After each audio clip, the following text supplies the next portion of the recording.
Chapter 22. Death of Thorolf Kveldulfsson. King Harold was at Hallada when the brothers went away. Immediately after this, the king made him ready with all haste, and embarked his force on 4 ships, and they rowed up the firth, and so by the Bedis Sea inwards to the Isthmus of Elda. There he left his ships behind, and crossed the isthmus northwards to Namdale. The king there took the ships belonging to the landowners, and embarked his force on them, having with him his guard. 400 men they were. 6 ships he had, well equipped both with weapons and men.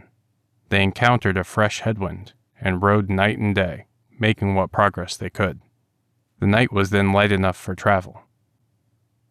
On the evening of a day after sunset, they came to Sandness, and saw lying there opposite the farm a longship with tents spread, which they knew to be Thorolf's.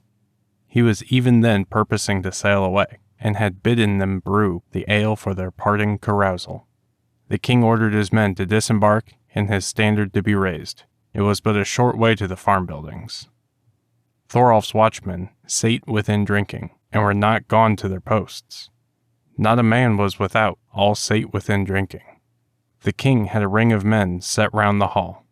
Then they shouted a war whoop, and a war blast was blown on the king's trumpet.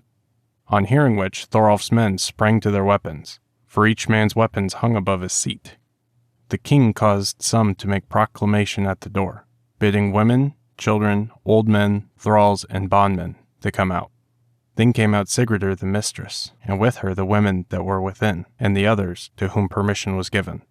Sigridur asked if the sons of Kari of Berdla were there.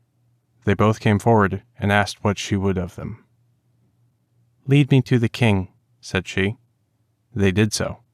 But when she came to the king, she said, "Will anything, my lord, avail to reconcile thee with Thorolf?" The king answered, "If Thorolf will yield him to my mercy, then shall he have life and limb, but his men shall undergo punishment according to the charges against them." Upon this, Alverhunf went from the room, and had Thorolf called to speak with him, and told him what terms the king offered them. Thorolf answered that he would not take of the king compulsory terms or reconciliation. "Bid thou the king allow us to go out, and then leave we things to go their own course." The king said, "Set fire to the room. I will not waste my men by doing battle with him outside. I know that Thorolf will work us great man scathe if he come out, though he has fewer men than we."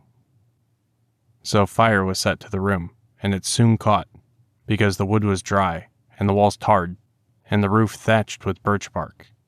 Thorolf bade his men break up the wainscoting, and get gamble beams, and so burst through the planking. And when they got the beams, then as many men as could hold on to it took one beam, and they rammed at the corner with the other beam so hard that the clasps flew out, and the walls started asunder, and there was a wide outlet. First went out Thorolf, then Thorgils Yeller, then the rest, one after another. Fierce then was the fight, nor for a while could it be seen which had the better of it, for the room guarded the rear of Thorolf's force. The king lost many men before the room began to burn. Then the fire attacked Thorolf's side, and many of them fell. Now Thorolf bounded forwards, and hewed on either hand. Small need to bind the wounds of those who encountered him.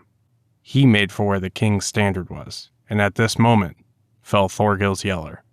But when Thorolf reached the shield wall, he pierced with a stroke of the standard bearer, crying, "Now I am but 3 feet short of my aim."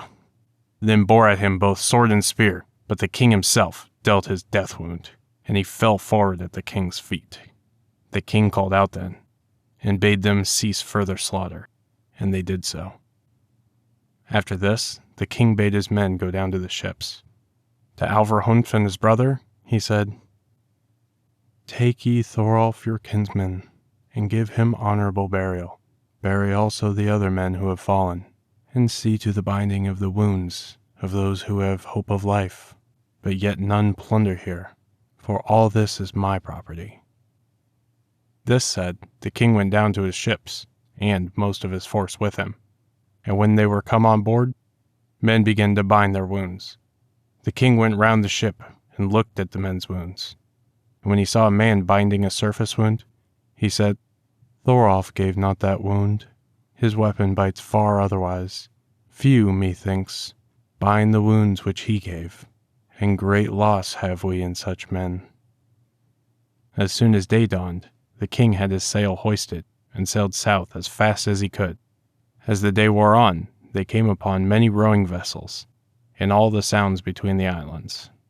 The forces on board them had meant to join Thorolf, for spies of his had been southwards as far as Namdale, and far and wide about the islands. These had got to know how Halvard and his brother were come from the south with a large force meaning to attack Thorolf. Halvard's company had constantly met a headwind, and had waited about in various havens till news of them had gone the upper way overland, and Thorolf's spies had become aware of it, and this gathering of force was on this account. The king sailed before a strong wind when he came to Namdale. There he left the ships behind and went by land to Trondheim, where he took his own ships that he had left there, and thence stood out to Hlada. These tidings were soon heard, and reached Halvard and his men where they lay. They then returned to the king, and their voyage was much mocked at. The brothers Alvar Hunf and Eyvind Lambi remained a while at Santinus, and saw to the burial of the slain. To Thorolf's body they gave all the customary honors paid at the burial of a man of wealth and renown, and set over him a memorial stone. They also saw to the healing of the wounded. They arranged also the house with Sigurdur, but most of the house furniture and table service and clothing was burnt.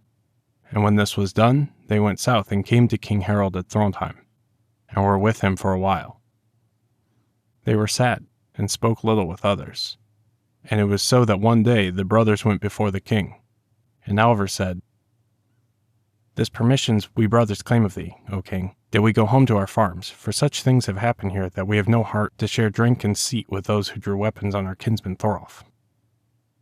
The king looked at them, and answered curtly, "I will not grant you this. Ye shall be here with me." They went back to their place.